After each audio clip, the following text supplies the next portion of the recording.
Hello, friends, and welcome to part 7 of my 2021 year in review, and we're up to the month of October. As you see, the skies are as pretty as they've been all year long with all the wildfires still raging out west. The pink and blue skies were just gorgeous. But we did get a little bit of weather in the month of October and had a few storms roll through, and some interesting cloud formations,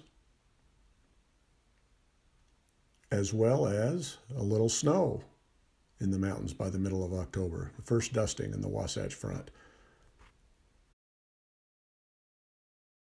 And some flowers are still blooming, the black-eyed Susans, and it's mum season. I'm not going to go through all the different flowers that are still alive in the garden, but the mums are the new flower of the day, and they're looking really nice. My favorite sites this time of the year are the pumpkin fields. Seems like a lot of farmers grow pumpkins in Utah. And this is right along our school boundary. And it's a big field, many, many acres of pumpkins. And if you look closely, you see a goose sitting in the middle of the pumpkin patch. But just hundreds and hundreds of pumpkins. This is my favorite picture of the year right here. Now, changing topics, this is a bittersweet time for me. It was the last year of me coaching youth sports. Coached the Bantams, which is the last class before high school, and we had a fun year. Didn't have the victories that we'd like, but had a lot of fun. And I've been coaching for 10 years, and it's time now to let somebody else step up. And as my youngest son is going to be a senior next year, my job is to watch, and it's time for other people to coach. It is bittersweet. If anybody that's coached youth sports knows it takes a long time, many years, for parents to view you as a credible coach and for kids to earn that respect from them. And it's very satisfying when all these kids that I've worked with and the parents view me as coach. And it's sad to walk away from that, but it's time to focus on some other opportunities as life goes on. And when one door closes, another chapter or another door opens. What was fun about this team is that I don't have a kid on the team, and thus I could just enjoy coaching, and really all the kids are my kids, and they're not going to get rid of me. I'm going to watch these kids progress through high school and see what they become, because they're a great group of kids, and I'm going to miss them more than they'll ever know. Also in the month of October, I got to enjoy a couple of Utah football games. I have a great passion for college football, and we have one kid on the team that's from my kid's school, Juan Diego, they played with when he was a senior. My son was a sophomore, and so it's fun to watch him play this year. His name is Xavier Carlton, and unfortunately he just transferred to the University of California. So he's still a Pac-12 kid. I'm still going to support him and cheer for him. I'm not sure how we're going to cheer it when they play the U, but it'll be fun to watch this kid grow and see where the world takes him, because he's a great person and a great player. For those who don't know, the University of Utah lost 2 players tragically this year that were best friends from the state of Texas. And tonight was a night to remember this particular gentleman, Aaron Lowe. And Ty Jordan was the one that died I think it was right after Christmas. So it's been a sad year. The team has really had to fight through a lot of emotional adversity, but they came together and ended up having a great season, which ended in the Rose Bowl. Didn't quite work out the way they wanted, but they gave Ohio State everything that they could handle. Before I get back to some more gardening topics, we took a little trip up to Bear Lake, which is in northern Utah, as a friend is building a cabin up here, and we came up for the day to check it out, as well as to look for property for potential retirement places. I still have the dream of moving rural, so we'll see if I can ever make that dream a reality. But the colors up there were very beautiful. It's a little bit dark, so it's really hard to see, but beautiful reds this time of the year. And it brought me back to my roots, because this is my Wyoming roots. Had to stop for some cattle being driven down the road, and always brings back good memories of my early childhood. Now back to my home garden, and we're going to get back to the vegetables. we're picking peppers, hot peppers. These are jalapenos. And there's some cayennes in here also that I'll be picking here in a minute. But these are all destined to be taken into the house, and we're going to dry them, and we're going to make flakes out of them, our own spices. So once I got done picking, I took them in the house, and we just use a regular tabletop simple dehydrator. Here's a look at some of the cayenne peppers, and putting them on the rack, spacing them out so that they dry well. And then after they're dried, I kind of bunched them together for a photo, and you see that we got quite a few here. And making your own flakes is as simple as throwing them into a grinder, and it depends on how coarse you want them. We just zipped them a little bit just so they stayed into flakes. And we got a pretty good jar, 3/4 of a jar full of the cayenne. Now the jalapenos and some other types of peppers that we decided to put together to make it, some hot and some just normal peppers. Makes a pretty combination. Did the same thing, dried them up till they're real crispy. Put them in the little bit of a chopper and ground them up. And we didn't quite have as many the jalapenos, but we still had quite a bit of flake. And this stuff's pretty hot. So we'll use this throughout the winter for some seasoning. Next up in the month of October, we picked our full-size pears. Again, they're supposed to be bigger than this, but they weren't. So they were still good, but we didn't get a lot of them, and they're of smaller size. But they still tasted good, so can't complain too much. Not every year does every crop do the best. So this year was not the best year for pears, as well as the Asian pears. We had tons and tons of Asian pears, but as you can see, they're a little bit small. There's a couple rotten ones in here also, but there's just hundreds and hundreds of these pears. But because there's so much fruit on the tree, they did not ripen to the size that I would have liked. So I did pick what we had here that was of decent size, and we take them in, and we're gonna use them in the house for fresh eating, as well as some dehydration and freezing them for the winter. But as you can see here, the tree is just loaded, more than we can handle at this point. But the ones that are small, we gave to the chickens, because again, nothing goes to waste in the yard when you have chickens. They'll turn this into great eggs. But the rest we took into the house, and we cut them up, and we dehydrated them. Yeah, it's a very simple process. Takes a few hours to do, though. But they turn very nice, and they're concentrates the flavor when you dehydrate them. So they're really, really tasty. I left some seeds in, didn't really care too much, but I'll pick those out as I eat them. Some I cut out the middles, but they'll go in the freezer. And then we had apples from one of the trees that was a surprise tree. I didn't see these apples right away, but there's quite a few. And we decided we eat some of these fresh, but we dehydrated the rest also for winter to put in the freezer.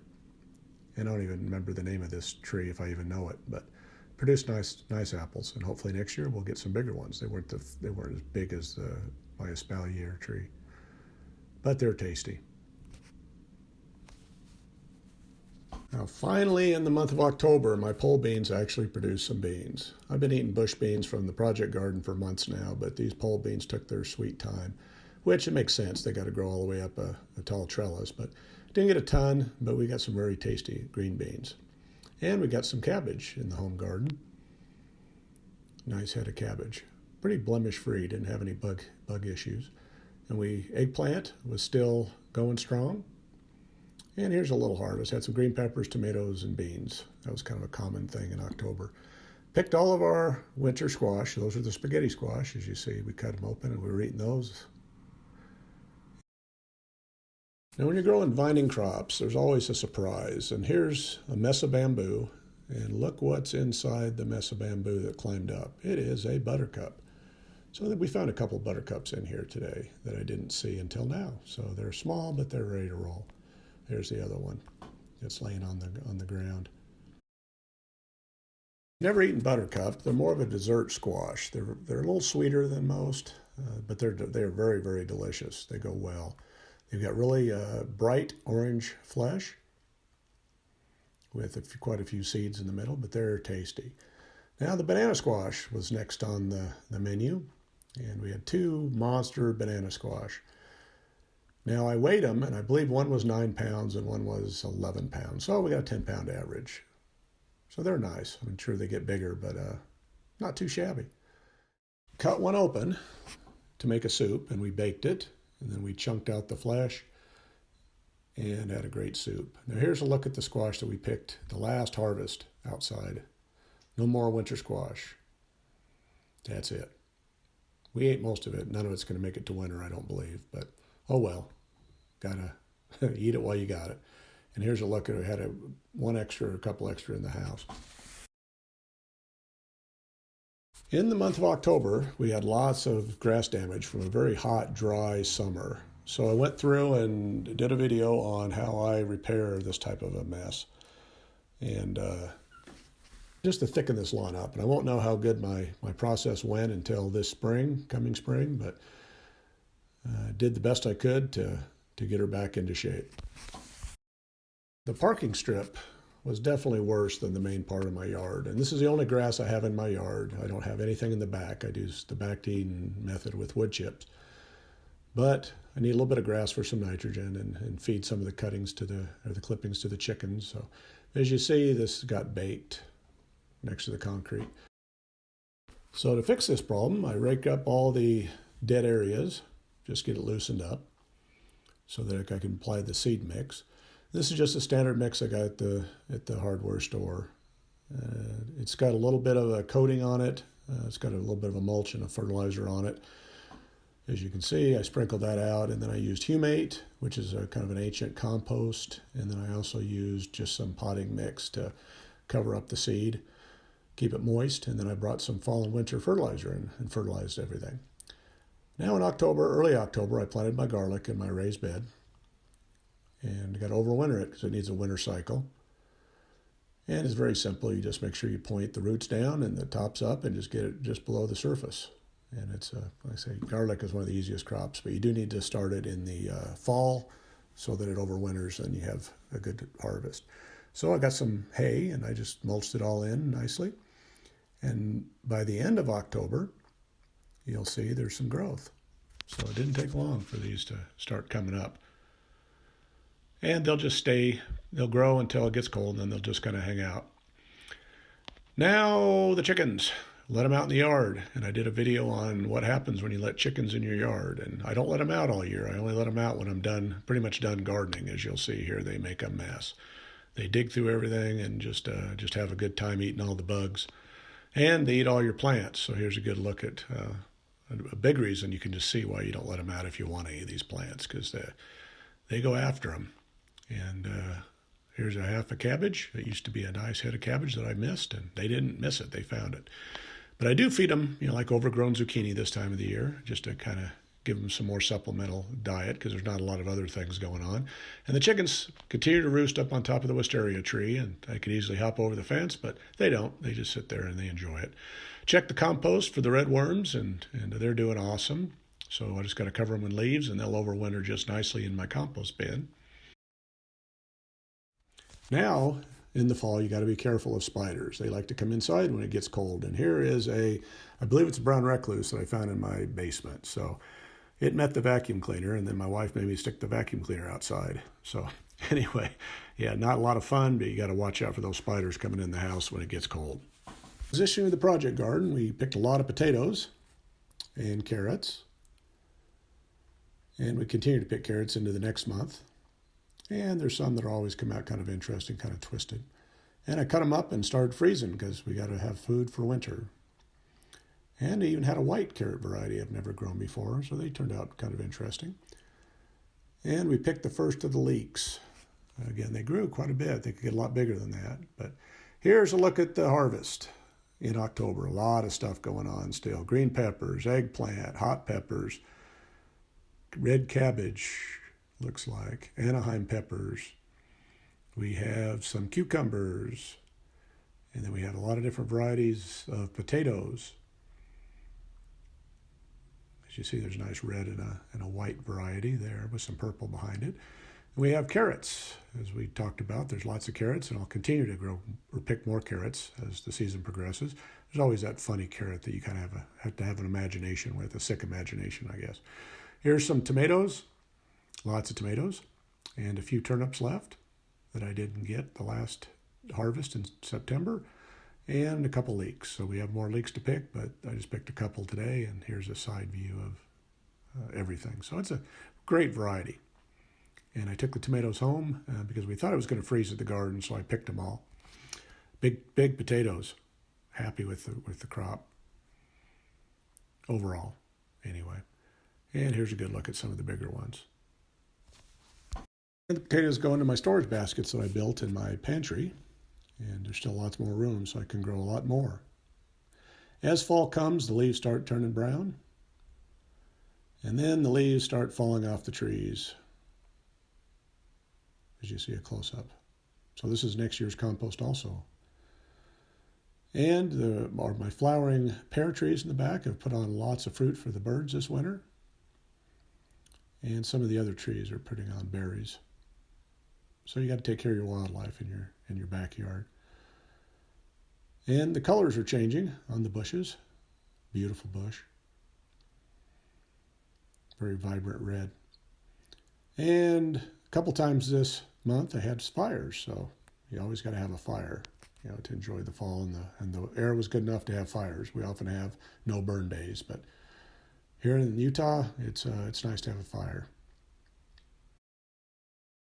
Now I'm not burning a cross here. This is the base of an old bird feeder that just was beyond its useful life, so I had to burn that up too. Thanks for watching this episode of my year in review, the month of October for 2021. And I keep thinking that these videos are going to get shorter, but they're not. There's a lot going on. But hopefully November, December, maybe I can get them in one video. We'll see. And Mr. Lincoln and myself say thanks for watching.